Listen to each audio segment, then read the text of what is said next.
प्राकृतिक दुनिया में आध्यात्मिक आशीर्वाद।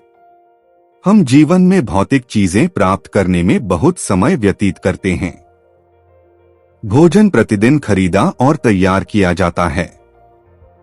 कपड़े अवश्य खरीदने चाहिए और उनका रखरखाव करना चाहिए। मकान आश्रय के लिए बनाए जाते हैं। विलासिता और मनोरंजन प्रदान करने के लिए खिलौने, फर्नीचर और इलेक्ट्रॉनिक्स इच्छा सूची में हैं। खरीदारी एक राष्ट्रीय अतीत बन गया है। काम लोगों के लिए अन्य सामान बनाने का कार्य करता है ताकि हम अपना सामान खरीदने के लिए पैसे कमा सकें। पूरी अर्थव्यवस्था भौतिक चीजों के इर्द गिर्द मौजूद है। भौतिक चीजें ही हमारा समय लेती हैं और हमें जीवित रखती हैं। धार्मिक लोग भौतिक वस्तुओं के इर्द गिर्द धर्म बनाते हैं और भौतिक आशीर्वाद के लिए प्रार्थना करते हैं। आध्यात्मिक बातों पर विचार किए बिना भी जीवन गुजारना संभव है और अधिकांश लोग ऐसा नहीं करते हैं। इसलिए जब भगवान समझाते हैं कि इस व्यवस्था की पहचान भौतिक आशीर्वाद नहीं बल्कि आध्यात्मिक आशीर्वाद है, तो कई लोग मानते हैं कि भगवान उनके जीवन में शामिल नहीं हैं।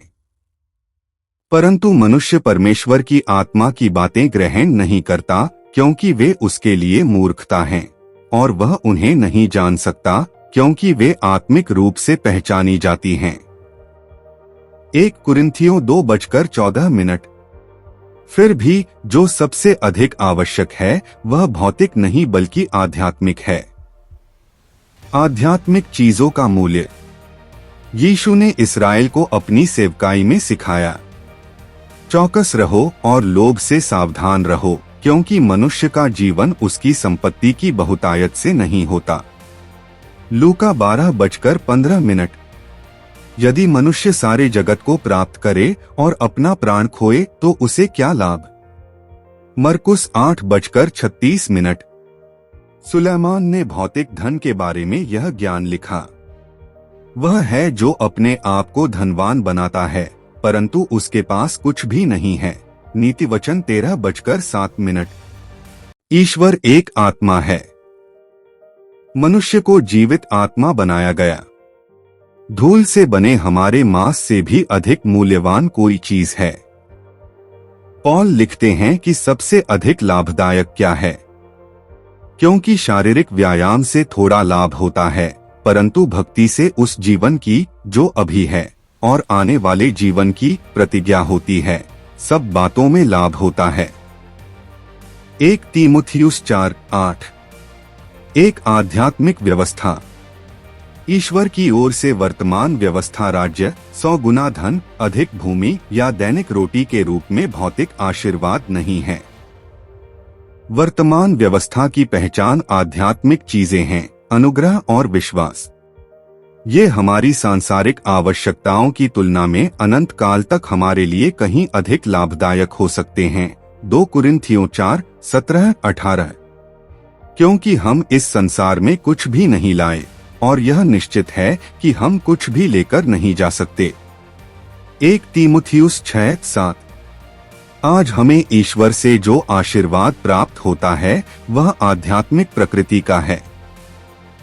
हमारे प्रभु यीशु मसीह के परमेश्वर और पिता का धन्यवाद हो जिन्होंने हमें मसीह में स्वर्गीय स्थानों में सभी आध्यात्मिक आशीर्वाद दिए हैं। इफिसियों 1:3। उन्हें उस शरीर से कोई मतलब नहीं है जिसे निकाल दिया और मृत समझा जाना चाहिए। रोमियो 6:11। पौल ईश्वर की कृपा की व्यवस्था को संदर्भित करता है। इफिसियों 3:1। अनुग्रह एक आध्यात्मिक आशीर्वाद है। क्षमा, औचित्य, मोक्ष, शांति और शाश्वत जीवन सभी आध्यात्मिक आशीर्वाद हैं। आध्यात्मिक आशीर्वाद की शक्ति। यह इन आध्यात्मिक आशीषों के द्वारा है कि हम मसीह के द्वारा जो मुझे सामर्थ्य देता है सब कुछ करने में सक्षम हैं। फिलिप्पियों 4:13। यदि परमेश्वर से हमारी आशीषें भौतिक होती तो हम शारीरिक जरूरतों को अच्छी तरह से सहन नहीं कर पाते। फिलिप्पियों 4:12। इन आध्यात्मिक धन के बिना हमें परमेश्वर के विविध ज्ञान की समझ नहीं होती। कुलुस्सियों 1:9।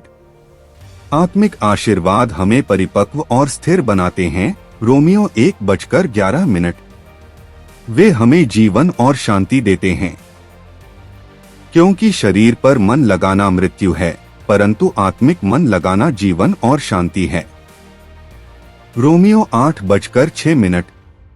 हम अपने भौतिक संसार में इन अदृश्य आध्यात्मिक आशीर्वादों को मांगने के बारे में कभी नहीं जानते होंगे।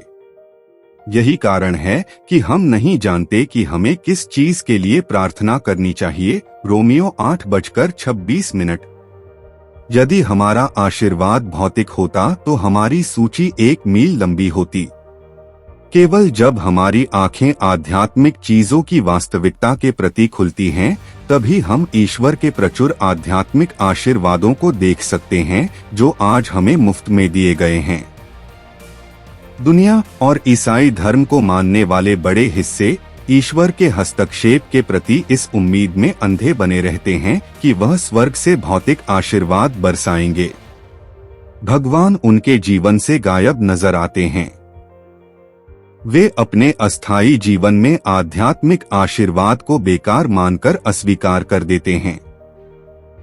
अब आप बेहतर जानते हैं। अब वह उस सामर्थ्य के अनुसार जो हम में कार्य करता है, हमारी विनती या सोच से कहीं अधिक करने में समर्थ है। इफिसियों 3:20।